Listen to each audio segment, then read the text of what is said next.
I would say it's fluffy in a certain way. It's not really measurable.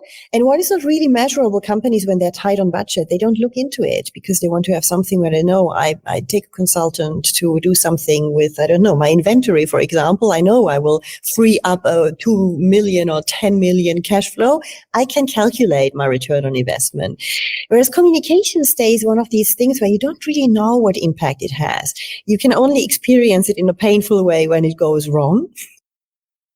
Hello and happy new year. Welcome back, listener. This is Leading with Integrity, the podcast for first-time managers and leaders working in technology-focused industries who are feeling the pressure of leading teams for the first time and are looking for some actionable advice, insights, and real-life stories to enhance their leadership skills and overcome some of the more common hurdles.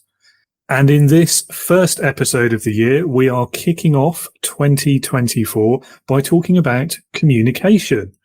It's one of the most important skills to master for successful leadership at any level, at any amount of experience. And yet, so often, leaders bungle this completely. Whether they misunderstand the audience or they don't know a better way to do it, quite often, we as followers can find ourselves hearing that same party line repeated over and over again, re-emphasized, reworded, in the hopes that suddenly we will magically understand and agree with it. And while many companies are getting a lot better at the externally facing communication, there is still great room for improvement in the internal kind and the sort of team communications that go on in the majority of organizations on a daily basis. To talk us through these challenges and many more, I'm joined today by Ulrike Seminati, a former senior executive in corporate communications and current leadership coach with a focus on helping leaders to shift the way they communicate, have more impact, and bring their team along with them instead of leaving people behind in the wreckage of failed change programs. I hope you've had time to relax over the festive period and maybe even listen to our Christmas special. Do check that out. If not, it was a lot of fun. And now let's get back into leading with integrity, how to lead with impact, how and why you should get those internal team communications on point.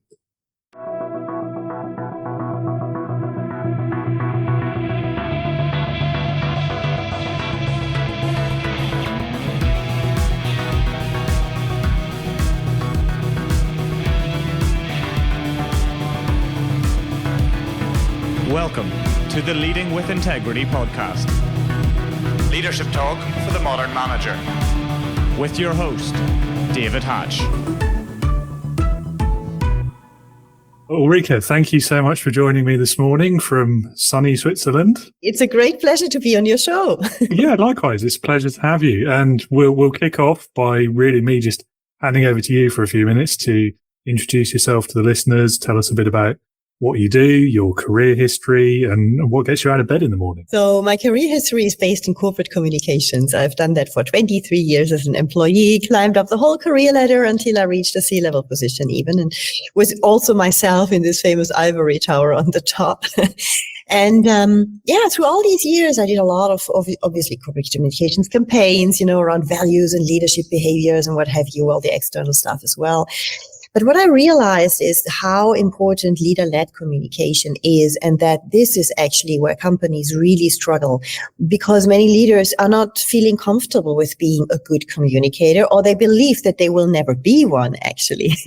Many leaders are experts in their fields. That's why they are leaders. They do not like to inspire their teams by powerful communication, because it's something they don't feel familiar with simply. And I realized that whatever objectives or goals you can have as an organization, it doesn't work without your leaders from top through the middle management down to everybody is communicating it in an authentic way, not in a staged way, which is also happening very often, especially also coming from corporate communications. And I decided I want to make a change because people feel so uncomfortable in organizations about having the feeling of there's a hidden agenda, my leader is not authentic, I do not trust the organization, or I do not trust the leadership team. And this is very stressful for people. So I'm kind of on a mission to change the paradigm, to shift the perspective on how we communicate as leaders, and also to shift to an importance, how important it is. I mean, leaders have heard that for the past 2 decades. Still, I don't see big change there. So it's getting a bit better for sure, but it's still one of these big construction zones in every organization I've ever worked for, be it as an employee or as a coaching consultant or trainer like I do now. And so today I provide training mainly, that's the main focus I have, on communicating with impact, leading with authenticity, and particularly also how leaders can lead people through change, which is one of the biggest challenges that every leader usually faces out there. Yeah, it's a funny one, communication, isn't it? Because it's so pivotal to successful leadership in any kind of sphere or industry or company. And yet... so much focus, particularly at the corporate level, on communication is about the external facing communication, isn't it? And the big companies, I think, as you say, are starting to get a bit better at the internal side of comms. They're starting to recognize that. But I think in small companies, it's still quite often an overlooked skill set. Yeah, very much, because we think, or smaller companies or people in general think, we communicate anywhere every day. So what do I have to learn? Really. And it's also one of these very, I would say it's fluffy in a certain way, it's not really measurable. And what is not really measurable, companies, when they're tight on budget, they don't look into it because they want to have something where they know I take a consultant to do something with, I don't know, my inventory, for example. I know I will free up a 2 million or 10 million cash flow. I can calculate my return on investment. Whereas communication stays one of these things where you don't really know what impact it has. You can only experience it in a painful way when it goes wrong, and I think anybody out there has seen that happening. When something's communicated, people take it the wrong way. People get really disconnected from the organization. A big bunch of mistrust is coming into the organization, and then you have a real problem. And it's very hard to go back to the stage before that, let's say, bad communication or non-communication. Often it's just related to non-communication. And that's the issue. I think we do it all day long. That's why you say it's a bit of a paradox. We all communicate since we were babies, basically, in a certain way, in a non-verbal way, in that sense, by that time. We all do it every day. And yet it's one of these skills that are sometimes totally underestimated, or people cannot grasp them very well. Yeah, and it's interesting, again, that kind of dynamic, the difference between the internal and the external. I think with the external communication, it's very easy to equate that to a return, in inverted commas, in terms of the reputation of the business, the impact it will have on the marketing, and therefore eventually the sales. But I think what's often overlooked, again, about the internal communication is that if you get that wrong, that can still damage your reputation externally, because, as you say, people will be less happy at work. That will filter through. Eventually they'll start to leave. And once they leave, what are they going to be saying about your company? Yeah, exactly. Yeah, it is an interesting one. I think there's a whole difference in terms of approach and necessity when we talk about communication from leadership, as opposed to the kind of communication we've all been doing since we were very small. And I think, one of the other things I've seen, we've got the good, we've got the bad. I think one particular thing I've noticed or seen in past companies and people I've worked with is inconsistent communication.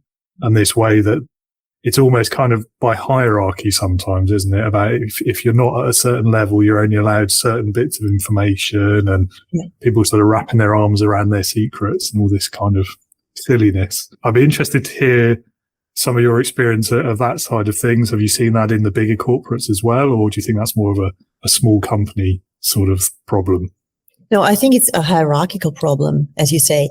The higher people up in the organization, the more they think that they have to filter the way they communicate.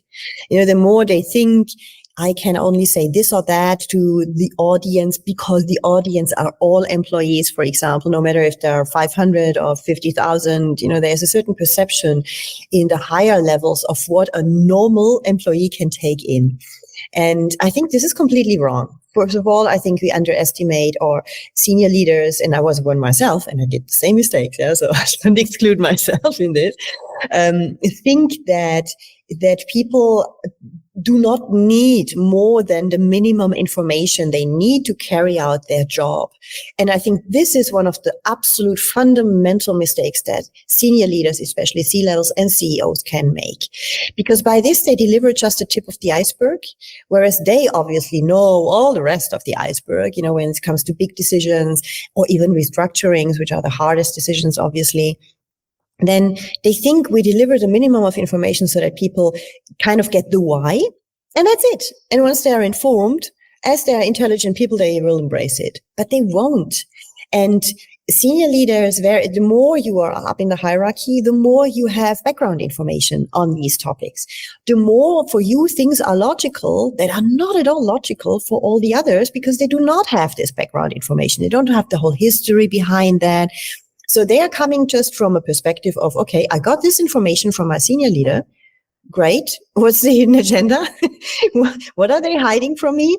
This is incomplete. I don't feel, and people then, they make up for the rest. They fill the gaps with what they believe is the truth.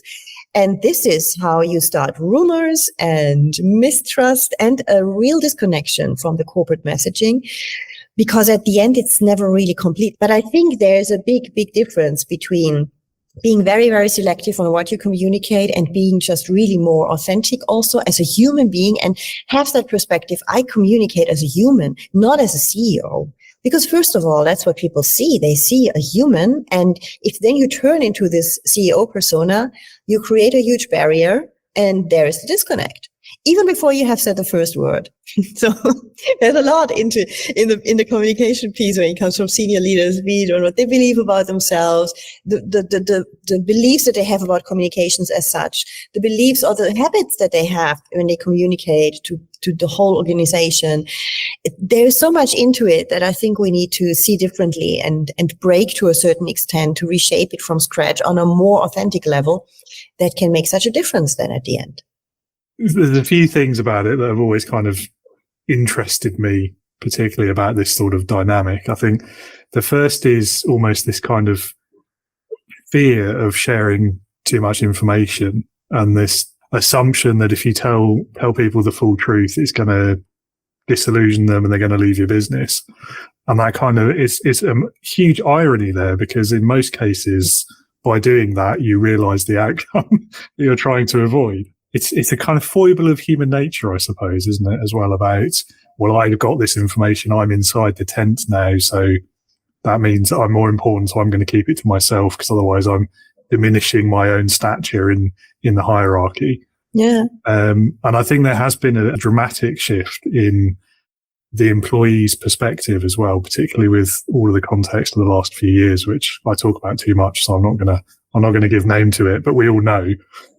And priorities have shifted, haven't they? People see work in a slightly different way than they did before. They've experienced it differently in recent years. And I think a lot of people's eyes have been open to the possibilities that involves. And that does have an impact, I think, on employers and how they should be viewing their employees, but also communicating with them as well. Mm. Yeah, because the fear of saying something wrong is always bigger than the fear of what happens if I don't say anything. And that's a paradox. It's, if we look at it rationally, it's absolutely not logical.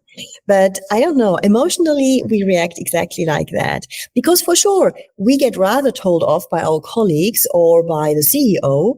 If you as a chief operating officer have said something wrong, you get more told off than if you have not said anything at all. And that is pretty odd, actually, because we leave then this whole stage open for assumptions that are never, ever true, never really the right ones. How can they be also? I mean, and I think, like you say, there is a difference also in the organizations out there, that we haven't had a situation that is different than like 15, 20 years ago, for example. More and more, at least in Europe, we have this phenomenon that we are lacking employees. We are lacking qualified employees, especially. And we need to care as organizations about the people. And caring about the people means to build a connection. And a connection you can only build when you build trust. And trust, in turn, to make the whole chain up, is only built when you're honest and authentic in the most, in the broadest sense possible, because then a human connection happens. And especially younger generations long for more human connection. They are not satisfied with just having an interesting task and then they do that for 10 years or 5 years or 20 years.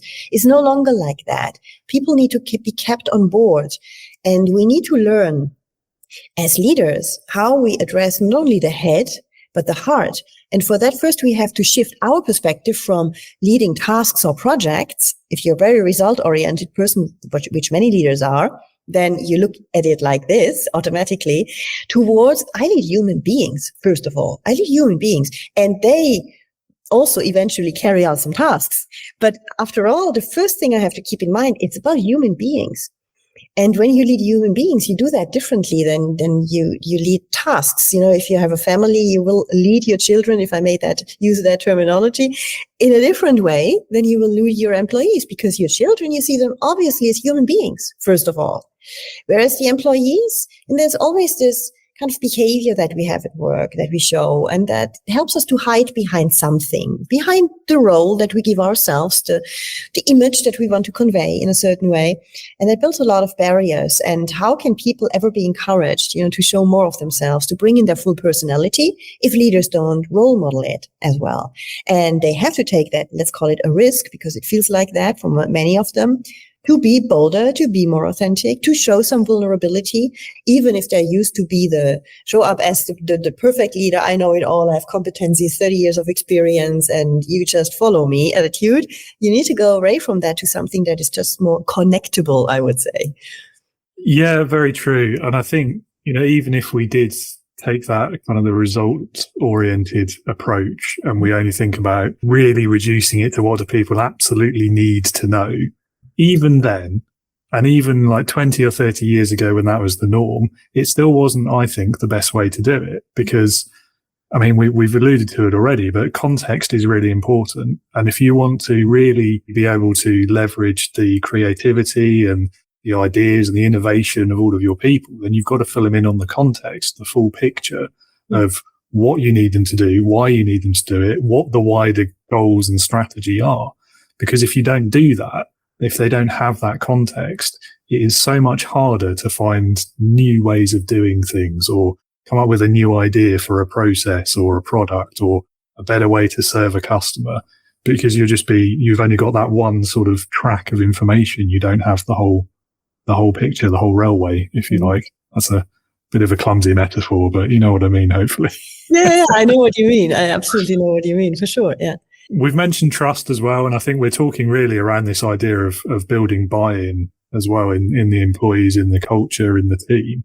So what would you suggest leaders could do to shift more in terms of their communication towards a way that helps build that trust and build that buy-in?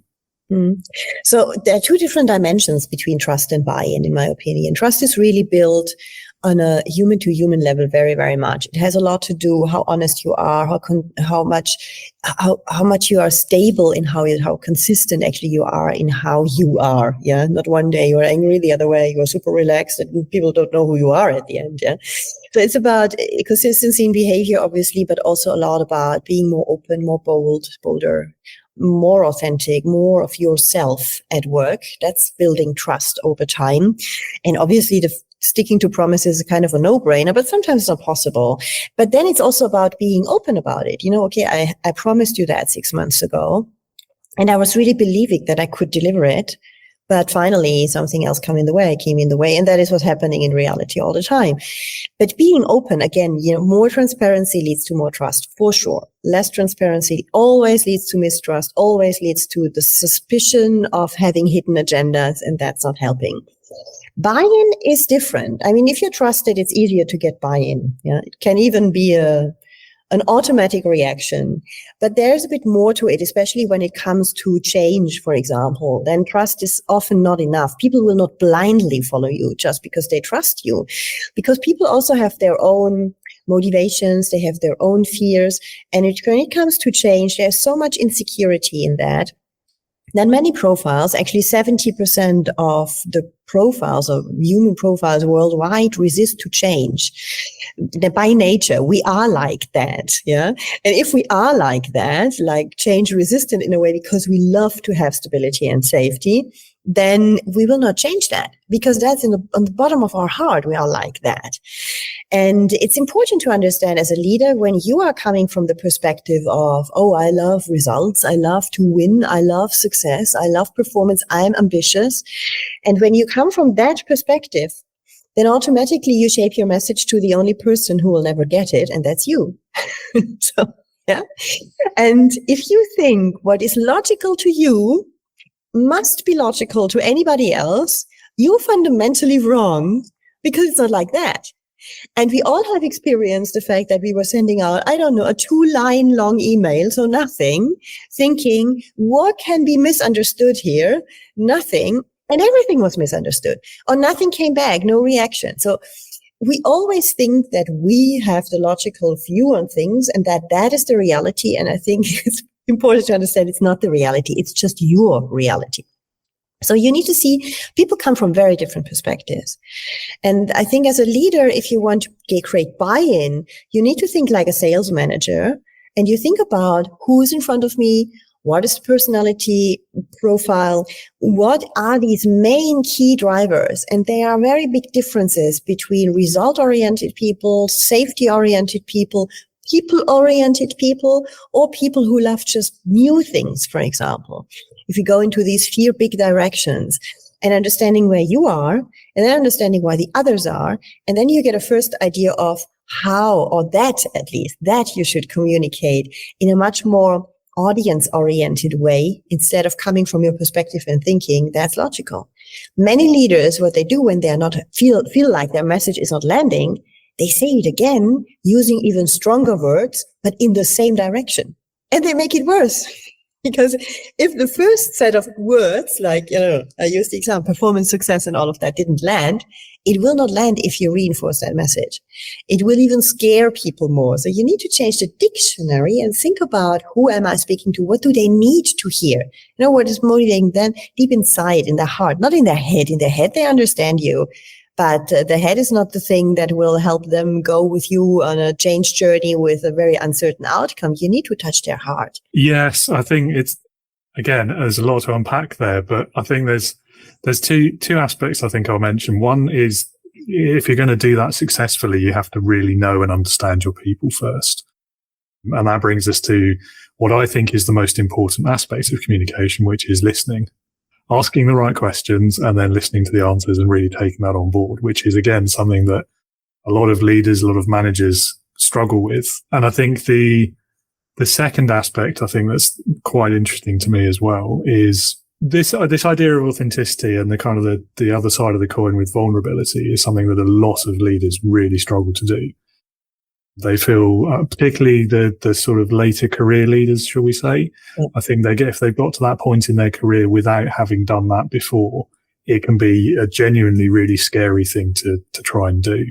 And they can feel like, well, if I show weakness, then I lose my authority as a leader, I lose my ability to lead, they're not going to respect me anymore. And all these kind of obstacles get thrown up. And I'm sure you've heard them as much as I have. So what would be your best advice, shall we say, to someone who's experiencing that, and how can they sort of ease themselves into being more authentic? I would say go with every change, because that's a behavioral change. Go in little baby steps. Obviously, you don't have to shift to now being suddenly a completely different person, which is maybe the real one then, instead of your leadership persona, which you have applied for 30 years or so, or 20 years. Go with little baby steps. Also for people, would be really shocking and really strange. I mean, obviously, what happened to you? But do just small things and try that out. I can give you an example. If you present at your next leadership meeting, for example, in front of your 50 top leaders or your 200 top leaders, whatever it is, doesn't matter really. And it's a situation, let's assume it's a situation that you're used to, but that you never really felt very comfortable with. it's not really your cup of tea to present there. You know that you're maybe not the most inspiring speaker, even if you are familiar with the situation. So it's okay for you, but you might not feel absolutely great about it. And what you did for the last 15, 20 years or forever maybe already is that you showed up as somebody who's really confident in presenting. You try to be someone who's confident in presenting, and you stood on that stage with that attitude like, I now want to look like someone who feels good about that. That's inauthentic. Yeah. So for sure, you do not want to come on that stage with the attitude like, I'm miserable. And actually, for the past 20 years, I played a role and I have to tell this to you now, guys. You will not do that. And it's also not leading, obviously, to the goal that you might have in mind for that. But just saying one little sentence, one little thing, like, hey, I'm really happy to stand here in front of you now. But you know what? I wasn't sleeping very well this night because I was a bit nervous about the presentation today, because there are some really important key elements in there for me that I want you to embrace, for example. Just admitting a little thing. And then you can do your presentation. Just do it like you always did. But try a little thing where you unveil a little bit that you felt a bit vulnerable, that you might have been nervous or you haven't slept very well or something like that. Just one sentence. And look how it goes for you, how you feel about it when you're doing it. Obviously, it will be strange and unusual. But also check and get some feedback, and you'll get it probably automatically. If you have never done that, you will get the feedback immediately. People say, oh, it was really nice, and it was really great to hear from you, because I also was really nervous. People suddenly will admit as well that they were maybe not feeling great in this very moment or in a similar moment. And you'll be surprised how much connection you already create just with one sentence, with admitting one little thing. And I think then you can build on that and just become more natural in different situations. Always when you feel like, I know that feeling too, because I did it as well. When you feel like innerly straightening up to something that you aren't, when you feel that, that's the moment where you can really think about, but how am I feeling right now, really? And is there maybe something that I can admit without feeling like I'm the weakest person on this planet, which you certainly aren't, because you're in that leadership role. Yeah, you do it so long, successfully, most likely. That's why you're there. So it's a balance between accepting yourself as you are and having a level of self-love that must be higher, because you must accept yourself with the flaws and not without them.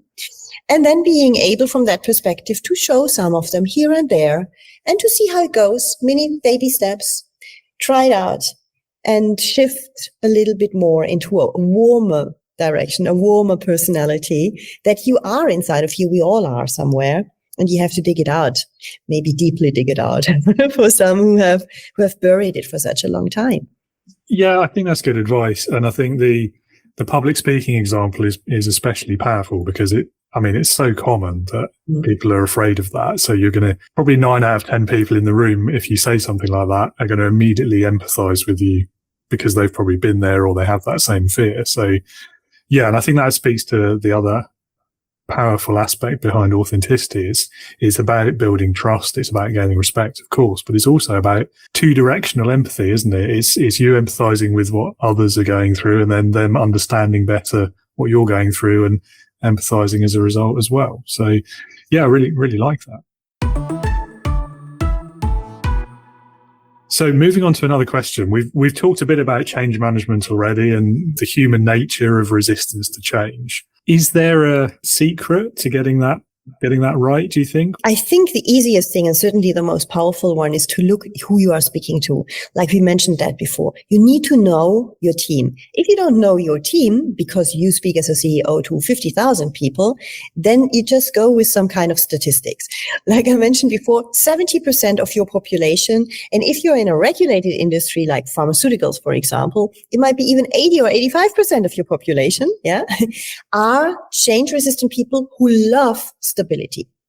If you communicate with words like performance and ambition and success and growth opportunity and what have you, the people will not buy in with their heart, and worst case, they will shy away from that. So you need to change your wording to who is in the audience. If you have a smaller team, you might reflect that a little bit differently, more differentiated. You might want to adapt it in one-on-one sessions differently, but let's stick with the bigger group because that's the more complex situation in a way. Let's think, okay, you have a majority of people who will not like these words. You have to address it with different words. And I've rarely seen senior leaders really doing that because they come from that perspective. They love success, growth, and ambition. Yeah, that's most often their profile. Not always, but there's a big element in there, most likely. But you need to change the dictionary to something different. Instead of saying, oh, that's a wonderful growth opportunity, we will increase our sales by 20%, and by this we'll be more competitive than ever. You have used words like competitive, sales, ambition, growth that are not compelling to most of your audience. Instead of saying these words, you can say, okay, it's a growth opportunity, but you don't put so much emphasis on the exciting part of the growth. It's a growth opportunity. And because of this, we can most likely create more business continuity in the future. And this in turn will help us to secure our workplaces here in this site or in this country so that we can go for a more stable future in the next 6, 12 or months or 3 years without promising too much, but saying that is our aim. We want to create more continuity. That's one of these words that people are able to hear and to embrace. Because that makes them feel like, okay, the intent behind that is not just to make more money, more profit, more all of that, which it is maybe for some people, for sure.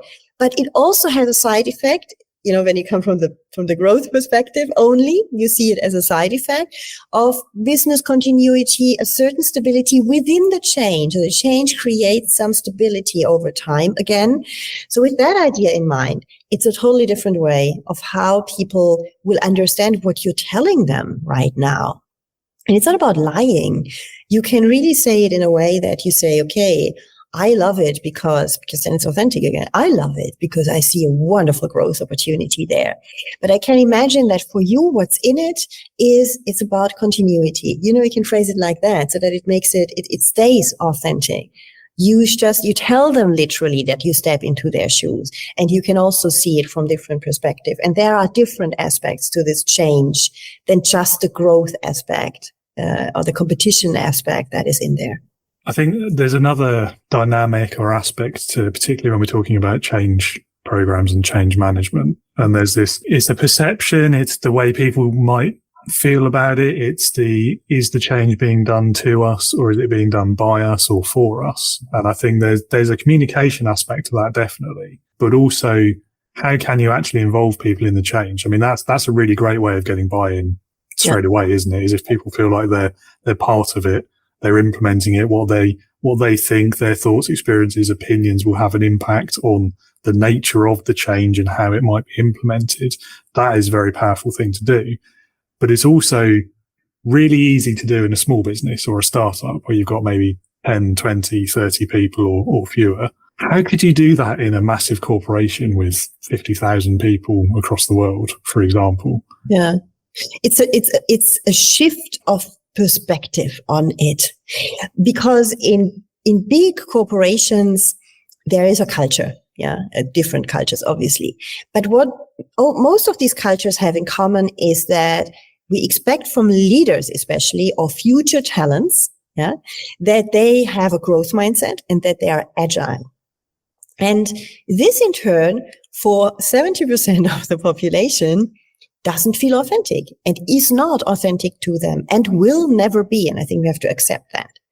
So they can obviously adapt their behavior and all of that, but then we are not building on the strengths of the people. So when you want your whole organization, no matter which size, to embrace the change by loving the growth and being agile, they won't do that. So if you involve them, and I'm really kind of nearly fighting for that because I think it's super important. The profiles that many senior leaders or project managers of change also feel being the obstacles, the resistant ones, the ones that slow it down, are actually the profiles who, in the end, or once it's running, bring this change to an end. They are the ones who really deliver on it. because the others who were excited in the beginning, they move on to the next one already because they're bored. So you need people who love stability to bring things to an end. They are the reliable people. They are the detail-oriented people. And like you said, bring them on board in a way that you build on their strengths. Like instead of wanting them to be now super flexible and agile in every sense, tell them, hey, I know that you are really good in planning. Can you help us to make a plan how we get through that change in the smoothest possible way? This is your expertise. I want to build on that, valuing their expertise and their strengths like they are, not like they should be in your eyes. And this makes a big difference because then people feel because many people don't feel appropriate anymore today because they feel deep inside they're not these agile and wow, I embrace everything that is new mindset people. They are not like that. They feel it. They know it. And they feel like, it's expected from me all the time. What can I do? It's like really stressful. So instead, really build on their strengths because they have a lot of them. And instead of seeing them like they're obstacles, so I leave them aside and try to ignore them, tell them, hey, I know that you are ready to wave with the red flag because you want to avoid risks and all of that. How can we turn this into something that is really constructive? How can you be maybe for me the gatekeeper in certain ways? And you might want to even give them that role instead of trying to ignore them in that role. So it's always to find a balance how you can involve people, but using their personal style and their strengths instead of using a certain type of persona that you want to have all across the company, because that you think is the persona that enables change. But I think we need a real diversity in there to make it happen also over time, not just only to launch it, but to make it happen over 6 months or 3 years, because some change projects go on for quite a while and you need people who stick to something for a while. So valorization of different profiles, I think, is the key to handle change and handle people and manage them, lead them, inspire them in a different way. Yeah, I agree. I think agile is a very interesting word to me. It's one of those things now, particularly in the business sphere, where it's kind of got a dual meaning. Mm-hmm. And I think one of those I don't really tend to like, whereas the other makes very much sense to me. So the first understanding of it is one where I think in the business context it is woefully misused. And that's kind of the dictionary definition of the word agile, which means to change direction quickly. Yeah. And so a lot of leaders, particularly senior ones, who will say, I'm agile, what that really means in practice for a lot of people, the perception is, as you say, they get bored quickly and they move on to the next thing. And so nothing ever really gets finished. Mm. And the ideas are always constantly changing. Now that has its own value, certainly. You've always got to have the ideas coming from somewhere. So I'm not dismissing that, but I think the use of the word agile in that context, for me at least, it's a red flag immediately. Whereas the other meaning of it, which I think is way more useful in a business context, is more of the kind of from the software world, the agile development and the methodology of agile with a capital A. And I think that is really powerful. And I can see the applications to change management as well, especially if you're talking about an internal change where you want people to start working in a different way. And the reason why I think that's powerful in the context of what we've just been discussing is one of the core principles of that approach is user engagement. And so the user in that situation is your people. So getting them engaged with the process, understanding what their pains are, what their needs are, what their opinions, views, all these things, that can be really powerful to making a change successful because you're gathering that information in a certain way and you're then using that to help structure the program. The second thing I think that jumps out to me there from what you've said, and you've actually mentioned it as you were talking, is about getting that change to stick for the long term. And that I think is where so many of these initiatives go off the rails. They run out of steam. I like what you're saying about getting people involved and playing to their strengths. But how can leaders ensure that change really is going to stick over the long term and that people are not just going to drop it as soon as they turn their back and move on to the next one? Well, first of all, you need to continuously be around and stay around many leaders, and it depends on if you're only a sponsor of a change project, they are quite far away from it. And usually they take on a role in the beginning, like, wow, we launch it, there's a lot of communication, maybe not the right communication, but there is communication for sure. And a lot of things are done. And then they think, well, when people have understood it, they will just work on that forever. The problem is that the ones who would work on it forever, because they are the ones who love stability, so they stick to it, they were not enrolled. So you enrolled the ones who will not stick to it because you didn't make the effort to enroll the other ones. So you really need to enroll, to say it boldly, you need to enroll the change-resistant people into the change to make it happen over time. That is it. Instead of focusing on the other ones. And if you do that, it's different, because then you will have some people who take this very seriously. And they want to get it finished. They will not be satisfied until it is done. And when you have certain, let's call it then, they become your best change agents. The resistant ones can become your best change agents if they are really enrolled. You can imagine it like a super tanker. You know, you have the jet skis that are the supposed agile ones, you know, quick. We change direction every 5 seconds, no problem. And, you know, we can go here and there and try out a lot of things. And okay, fine, but they will not go far with a jet ski. Whereas the tanker is a different thing. Tanker who has to change direction, you need to invest a lot of energy and a bit more time to make this directional change. But once it's already, it's then focused on a direction, it will just go very steadily, very reliably. So you need to really think, I think the definition of who is a change agent is fundamentally wrong, actually. We have that idea change agent must be this agile growth mindset person. That's the change agent. But I think it isn't. It's maybe the change launch agent, but probably it's not the change agent when it comes to bringing it to an end. And this is why so many change projects fail in a way, or fail partly. Part of it is never done at the end, because there were not enough people on board it who have the patience to do something for 3 years in a row until they see an end result, because they just made a commitment to themselves to stick to it. And they have this way of, I'm a reliable person, I deliver. That's what they do. They do that by nature, and they were not enrolled. And so you have to rethink it completely differently.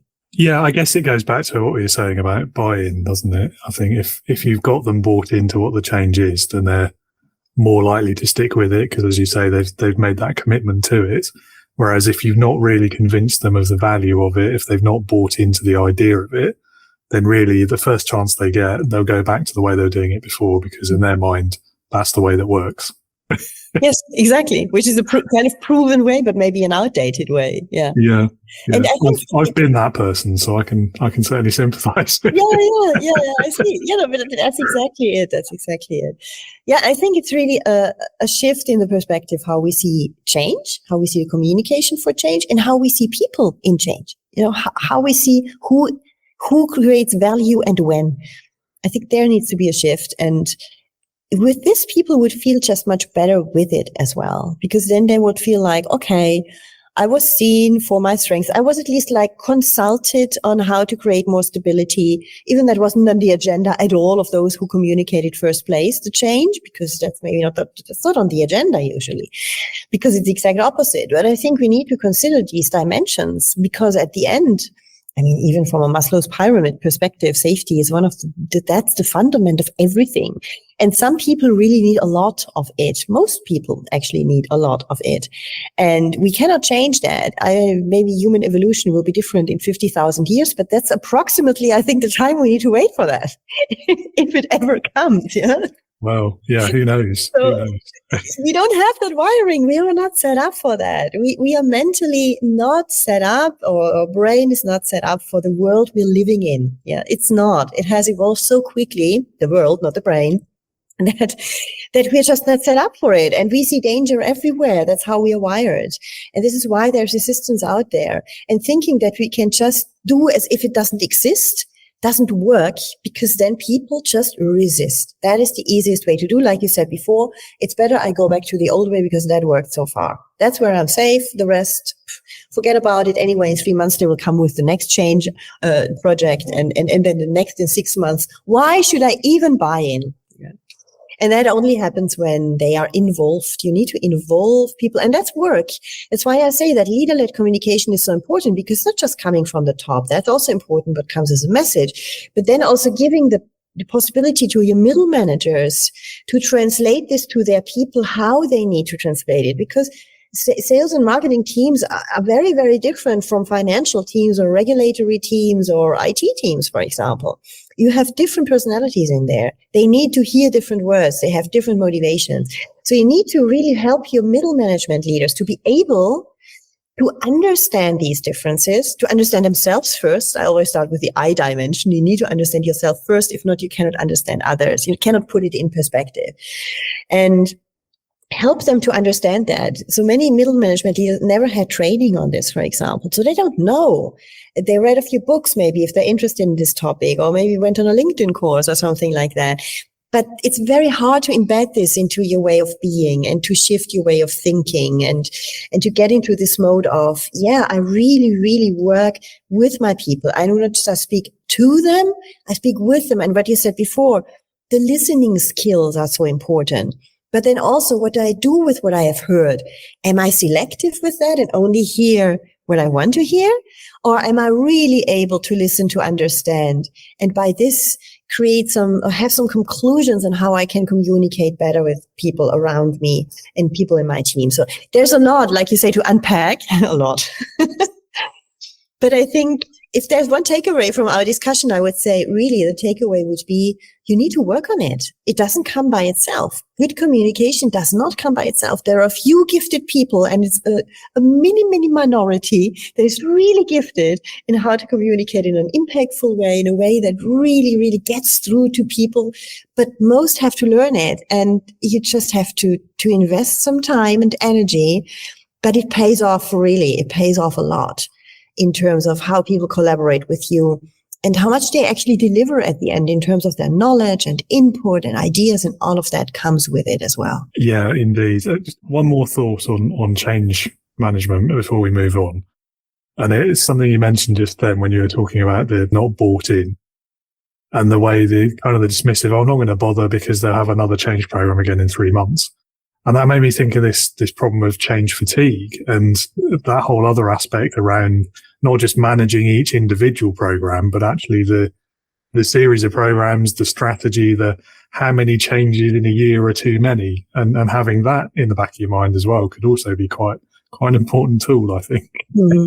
Yeah, I totally agree. The change fatigue is a big problem, and it removes obviously any credibility in the next change, because you think it's anyway, already the change as such is not sustainable as change, because change is already outdated before we even have started sometimes.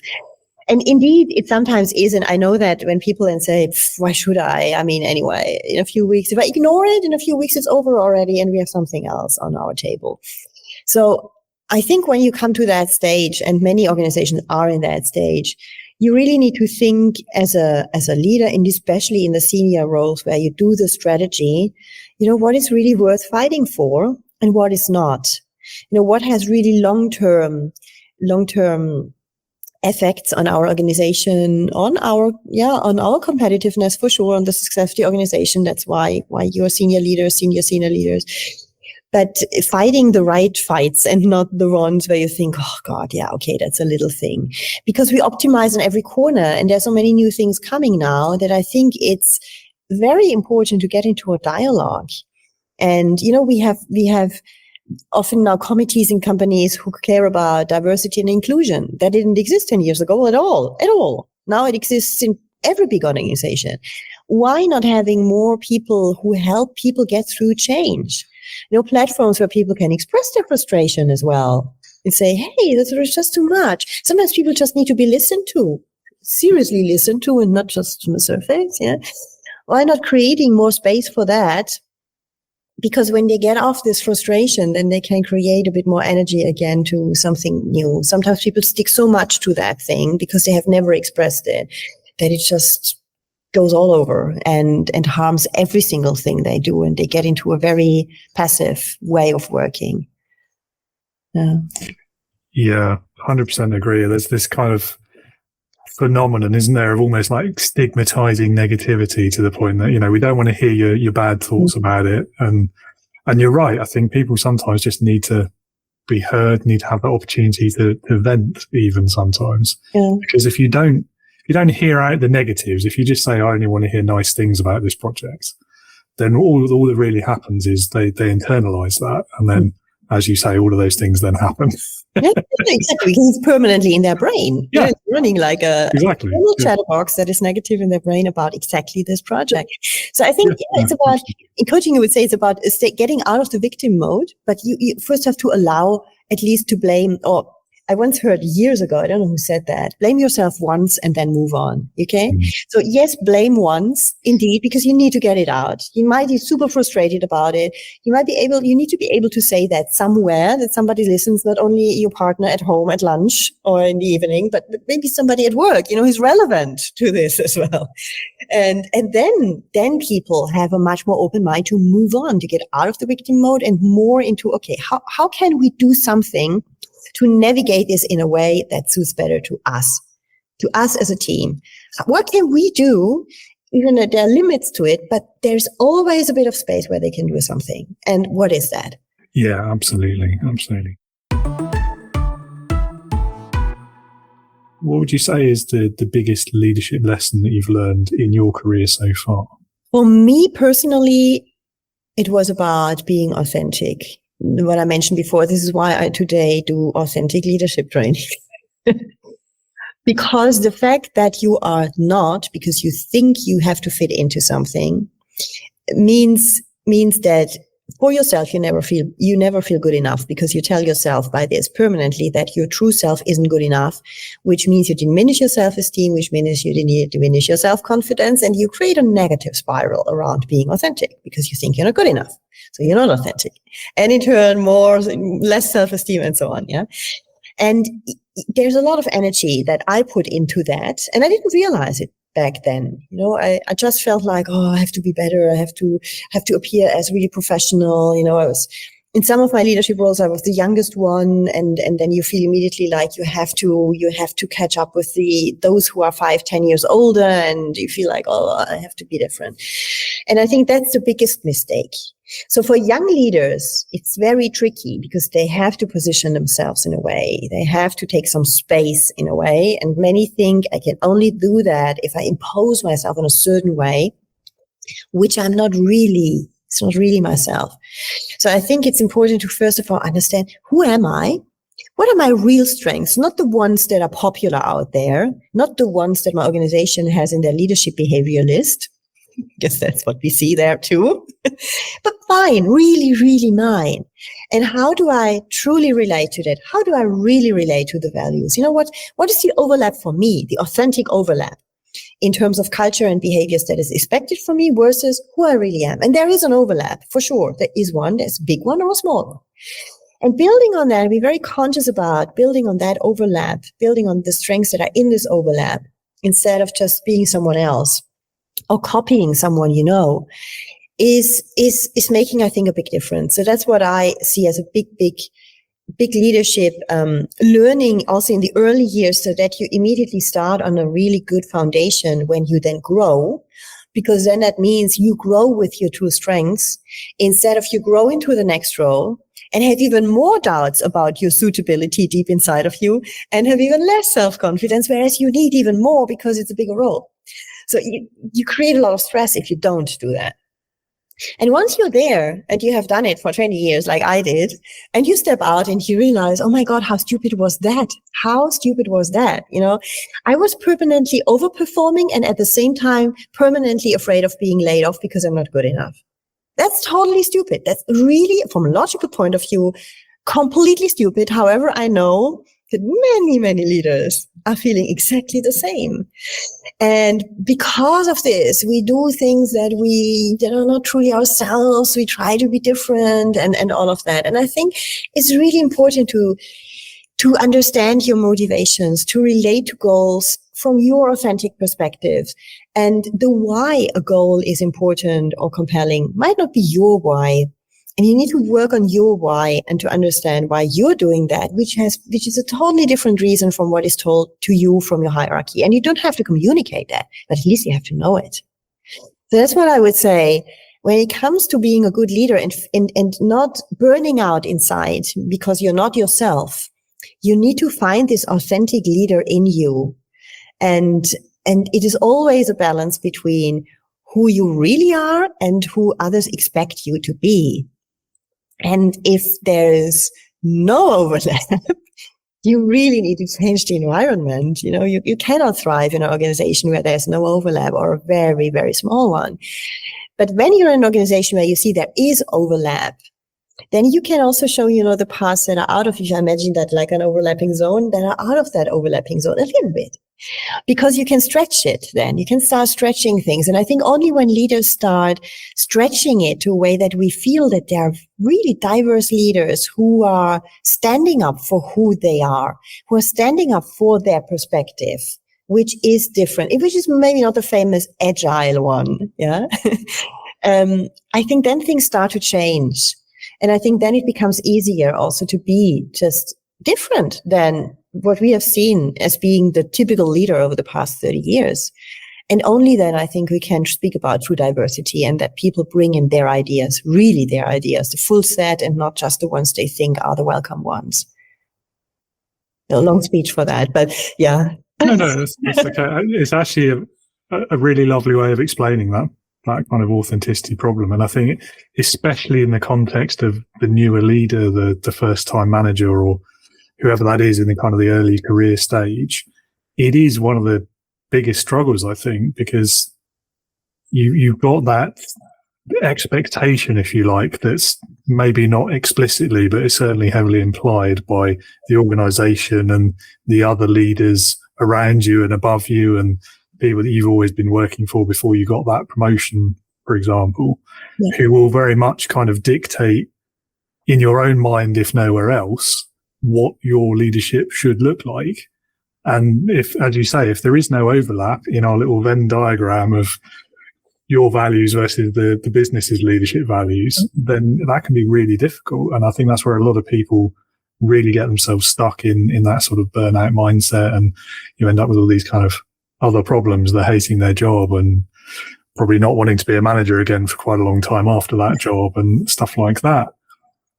But actually, I think you've hit the nail on the head, really. You've got to have that self-awareness. You've got to understand, what is your why? What is it that you see as the priorities for your leadership? And what is it that you want to be able to achieve for yourself as well as for your people?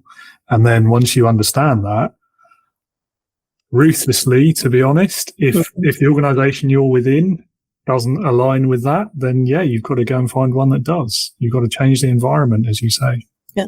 We've talked quite a bit about some of the mistakes that leaders can make. For those newer leaders, another thing that I think a lot of new managers, new leaders struggle with is making themselves heard in that new role. And that's obviously a communication challenge in one aspect or another. So what advice could you offer someone who's struggling with that right now? I would say do something that is pretty practical, but not easy.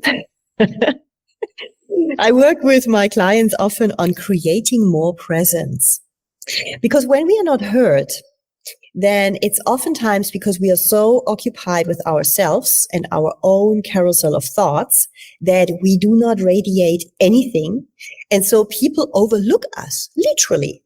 I mean, you can go into a room and be transparent, not being seen at all. If you're so much into yourself, people will not even realize that you're there. And we all know these people who come into a room and nobody can miss that they're there because they have such a presence. And people wonder always, but why is this happening?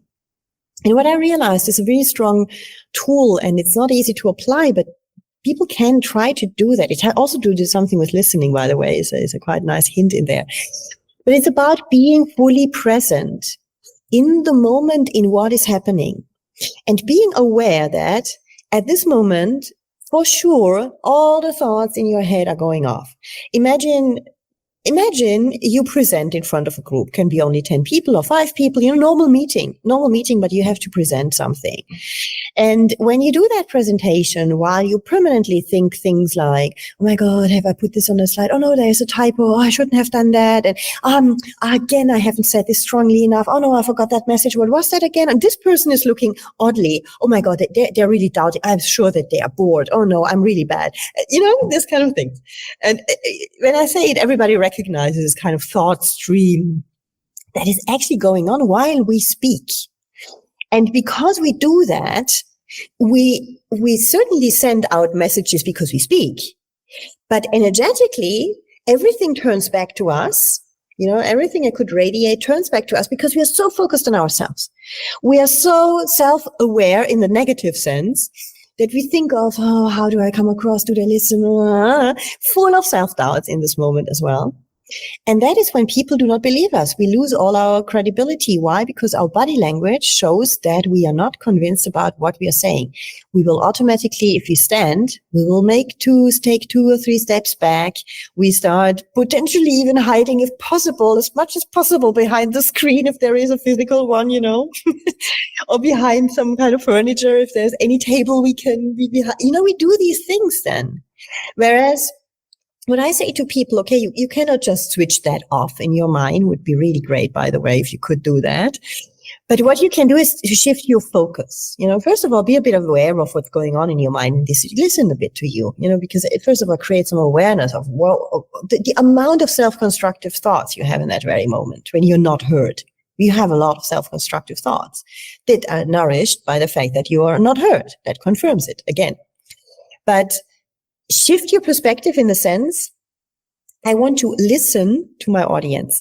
If it's in a one-on-one discussion, it's really listening in the true normal sense. You listen to the person carefully and you listen to understand. You do not, and that's the difference, listen to respond, because then you have, again, you're shaping already your answers, your questions, and all of that.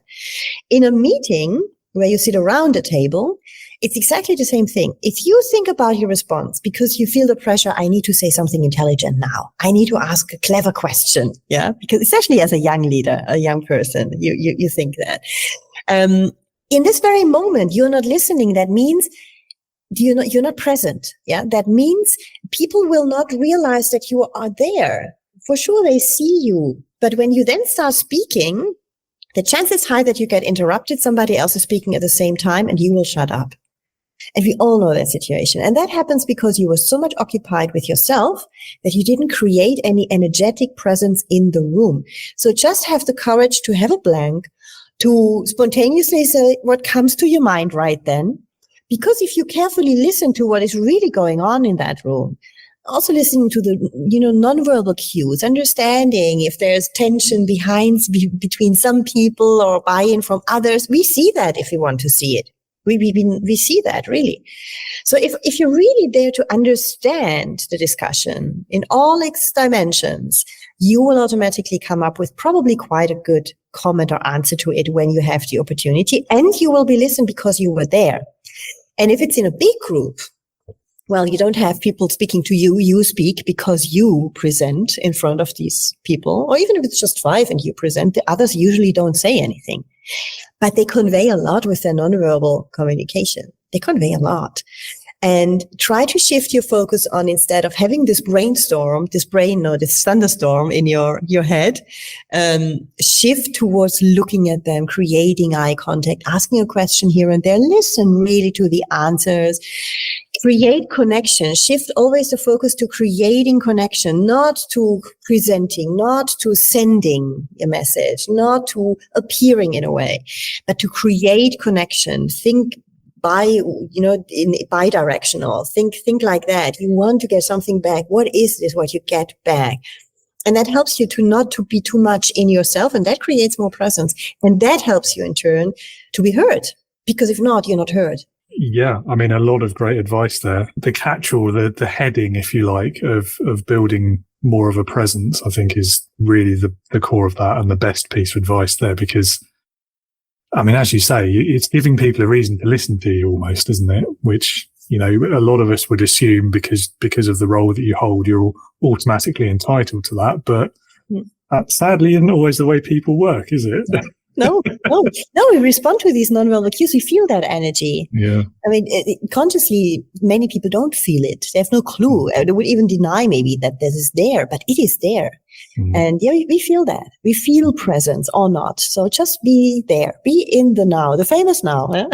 It's a big secret. I realized that made for me the biggest change in everything that I did when it came to public speaking is just being there in this moment without putting myself pressure on what I say. And I just say what comes out of my mouth. And quite often I'm surprised what just came out. And I wonder, where did that come from? But it came from a place of authenticity. It came from the heart. It didn't come from a overthinking brain that has pre-shaped it strategically and everything. And then it doesn't land. Yeah, I mean, from the perspective of authenticity and honesty and all of that sort of thing, you don't have to think too much about the truth, do you? So yes, that's right. Yeah, absolutely. If you could go back in time and talk to yourself at the start of your career, what advice would you give? I would really give this advice: be clear about your own objectives and shape your career at your terms. Don't just accept to be dropped into a certain role and you were lucky and then you do it forever. Be very clear on what you want. And if you feel like, yeah, but to get what I want, I have to do risky things like changing the role because I'm not in the right organization here, but I'm a person who doesn't like change. This is likely.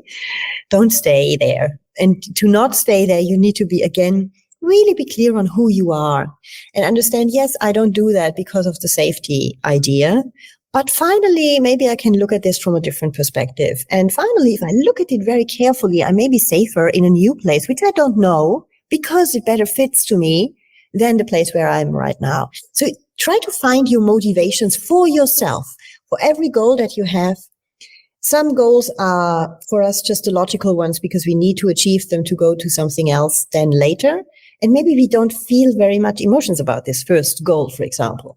So be always clear, why am I doing that? What is my personal motivation? And it's not what's modern out there or now up to date or something. It's yours. And I think that is most important because then you value yourself right from the start and you come with a completely different confidence in yourself into your roles and into the whole development and evolution that you will find and see throughout your career.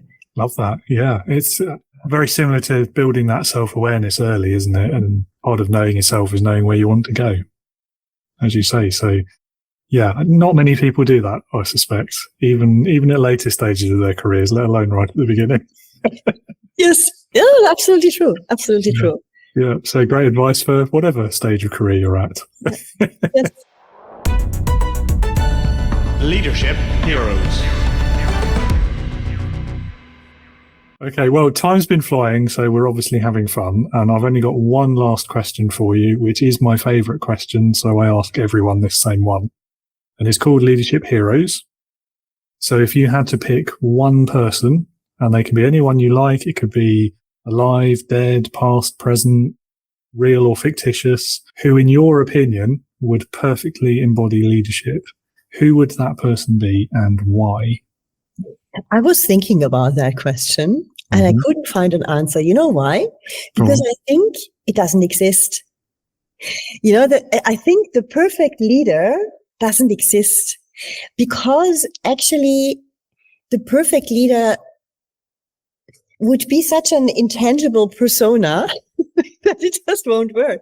I think the fact that leaders are good in what they're doing from very different styles, I think that makes a really good leader, but not the perfect, nobody's really embodying it in a perfect way. You can have an inspiring speaker, but it's maybe not a perfect leader. You can have a person who enabled me very much in my own role, but it's maybe not the perfect leader because then she wasn't maybe always strategically or defending our team enough, for example. So I couldn't find a person. And when I was really thinking of it, then I thought, but actually that doesn't exist. That's maybe I don't find it. And I think maybe striving for that is maybe not the right thing, because that puts you under the pressure of no longer being yourself, because nobody is perfect, as we all know. And because of this, I think I have no answer to that question from that perspective because of that. Okay, no, I'm laughing because traditionally there's two camps when it comes to answering this question. One of them that you're in, which is to say, well, there's no such thing. I can't think of one. And then the other is they get overexcited about all the various possibilities and give me a list of about 20 people, which is why I've started saying one. Yeah, exactly. Okay, so if we change the word perfect in the question to best, would that change your answer, do you think? Yes, I mean, I had one lady who was leading me like 10, 15 years ago or so. And she was by far the best leader to me, the leader I ever had, the boss I ever had, actually. And what she did extremely well, and I think this is, even back then it was relatively unusual. Today it's this preferred leadership style, but that many leaders do not apply, actually, because it's work. She did a lot in terms of leading like a coach. That means she was really always, when I came to her with a question, she was never answering my question, but she was always in a very encouraging way helping me to find the answer myself. And that helped me to grow tremendously fast with her help.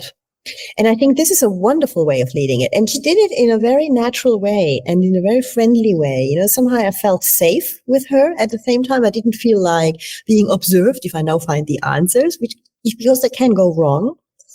And I really like that a lot because she was very calm and very reflective. So she was very competent at the same time. So we felt that she would have the answer. She would have her answer, but she gave space to me or to all the others in the team as well to find our own and to try it out even, to potentially make a mistake, but to learn from it. And I like that very much. That was really a great leadership style that I had a chance to experience for 2-3 years. And even looking back, it was, I think, one of the turning points in my career as well. Also in terms of how I was seeing me as a team member, because she was valuing my ideas. She was valuing my solutions. And that was super helpful for me to evolve in a job that back then was for me very uncertain, very new. I wasn't really sure if I can succeed in this role. And it helped me a lot to succeed in this role because she was not teaching me anything. She was helping me to find solutions. And I think that's a great leadership trait. I agree. And I also agree that it's incredibly difficult to do, or at least do well. Yeah. Yes, because obviously you want to save time and you think, I have the answer. Yeah. Just do it like that. Go for it. Yeah. Yeah. I mean, that coaching approach is one of those things like if you're a full-time coach and you do it as your career and you're outside of the organization, it's fairly straightforward. It's not always easy, but it's fairly straightforward. But if you're actually part of the organization and you're the leader at the same time and you're also trying to effectively be a coach to everyone in the team, that is extremely challenging. And I can only applaud having the skill to do that as well as this lady did, because you kind of have to detach yourself from the problem a little bit in order to do that effectively. But if you're part of the company, you're part of the organization, that's so difficult, isn't it? Because of course you're going to care about Yes, absolutely. And that temptation, as all managers have at one point in their career, to just go, well, give it to me, I'll do it. I don't have to. Yes, because they usually are very task and result oriented. And you have to overcome that. You really have to hold back on that very, very much if you want to give space to people to develop. But I think that's what good leadership is about. That you know that you have the answer, you could do it quickly. But at the end, you do it all, and your people will never learn. Also, so I think it's complicated and it really takes more time. But I believe that it takes off, or it pays off over time because your people will stay longer. So you don't need to teach new ones on their role when they change, and they will also come up with solutions that in turn might really help you. They might really become very, very competent in certain areas where you aren't. So you create a totally different depth in terms of knowledge.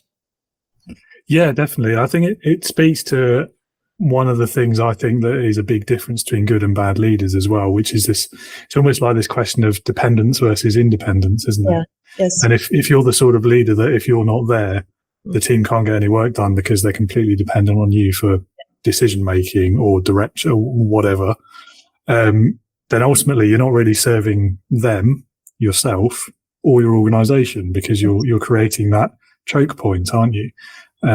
Whereas if you're more of this approach we're talking about, the coaching leader, the supportive one, the obstacle remover even, where you're helping people to become more independent in their roles, better at what they do, better at problem solving, then I think that's the mark of a really great leader, is if you're not there anymore, the work is still done to the same or better standard. Yeah, exactly. Yeah, great. Well, I'll let you off.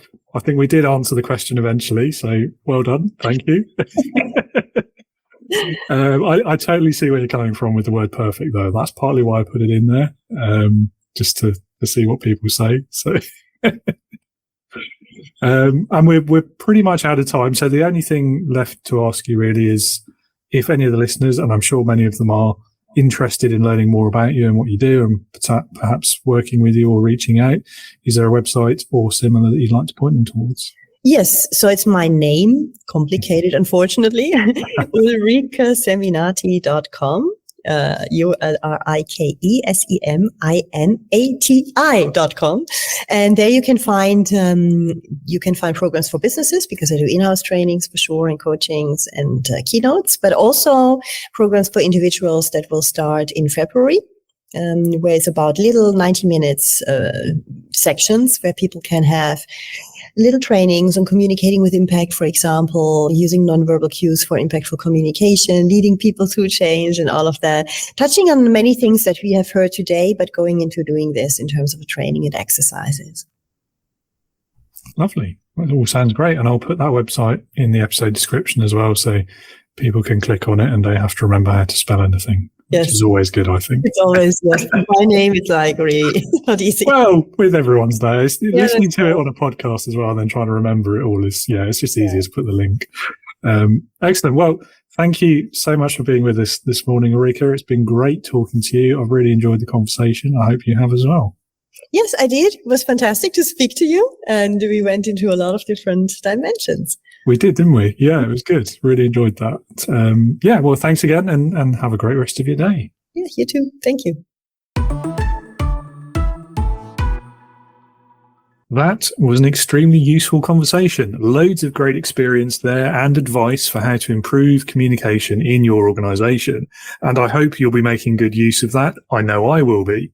Ulrike, thank you again for your time today and for sharing the benefits of your experience and expertise. And thank you as well for being with us today, listener. As always, I very much appreciate your time and your engagement, especially those of you who have been leaving some excellent reviews for us. If you would like to learn more about Ulrike and what she does, as promised, I've put the links to her website and her LinkedIn profile in the episode description, the show notes. So feel free to click on those and reach out to her. I've no doubt she'd love to hear from you. And if you are a new leader or manager or working in a tech-focused industry or a tech-driven company and are feeling the pressure of leading that team for the first time, then I am here to help. It can be lonely in leadership, lonely at the top, as they say, and there are few affordable options when it comes to leadership development, especially for the earlier stages of one's career. One of those options is my online leadership community. It's called Integrity Leaders. It is currently available with a free, no obligation 60-day trial. It won't even ask you for payment details when you sign up for that. If you'd like to join us or get more information, then you can drop me a message on LinkedIn. You can email me, or you can visit www.leadernotaboss.com to sign up to my newsletter, get access to additional resources, including a direct link to my calendar and more. And all of those links will be in the episode description as usual. Join me again next week. I'll be talking to Matthew Pezon, CEO, former chemical engineer turned real estate investor, now owner of 200 apartments and teller of interesting stories about his leadership lessons learned throughout a quite unique entrepreneur's journey. That's all I have for you today, listener. Thank you for being with us today. Thank you for listening or watching if you're on YouTube. Happy New Year again, and until next time, be a leader, not a boss.